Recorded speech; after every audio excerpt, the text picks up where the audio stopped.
Nick Nehamas from the New York Times. Thank you. So this year you had to pass major legislation to address the crises in the property insurance and affordable housing markets in Florida. Why didn't you see those crises coming ahead of time and address them before they got so out of control? That's a false premise.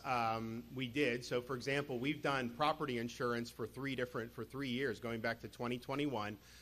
We had to get what the legislature would do. There were other things that I wanted them to do then that they weren't prepared to. Once the election happened, we had better numbers. We called a special session very quickly and got those changes down. So we've been working on this for a number of years.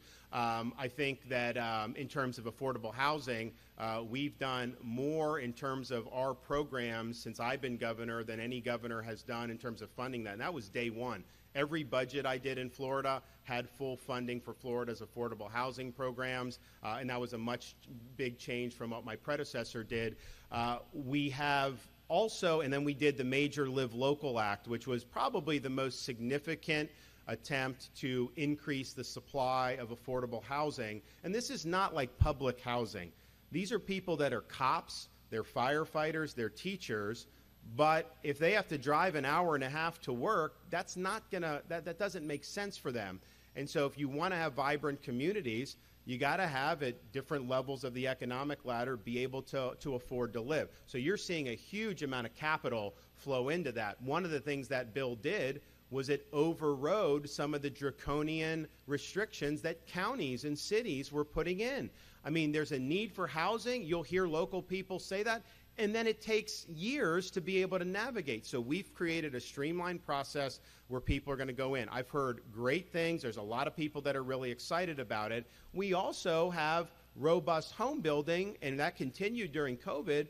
But I think part of the issue in Florida is we have intense demand to live in Florida. We are the #1 most desired state to move to anywhere in the country. That's just a fact. And so, you know, in some respects, that's a big benefit because individual Floridians, since I've been governor, the average Floridian has seen their wealth increase more than at any time in our state's history just based on their home values. I mean, some of their home values, and it's not just the mansions in Palm Beach. You know, you have middle-class suburban subdivisions, you know, homes that may have been 3 or 4 years ago, $350,000. You know, those are now all over $500,000 or what. So there have been a lot of Floridians that have benefited from that. On the flip side of it, for new buyers, you know, you need to be able to get into the market in a place that makes sense. And so you've had big demand. Inflation has caused huge problems too because it costs more to build homes. And then with the interest rates, you know, that's made it really, really difficult. You thought maybe there would be some back and forth, like a little bit of a correction.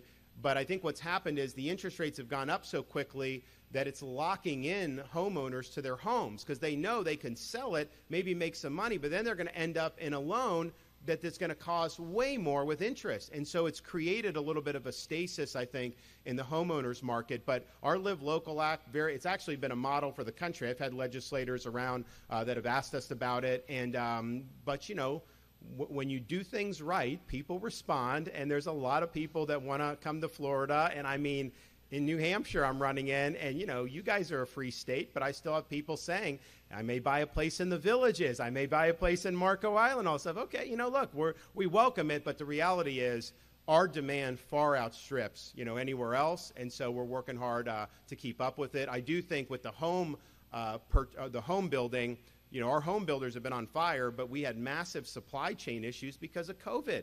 And so they probably would have built even more homes over the last few years if those supply chains were a little bit better. Yes?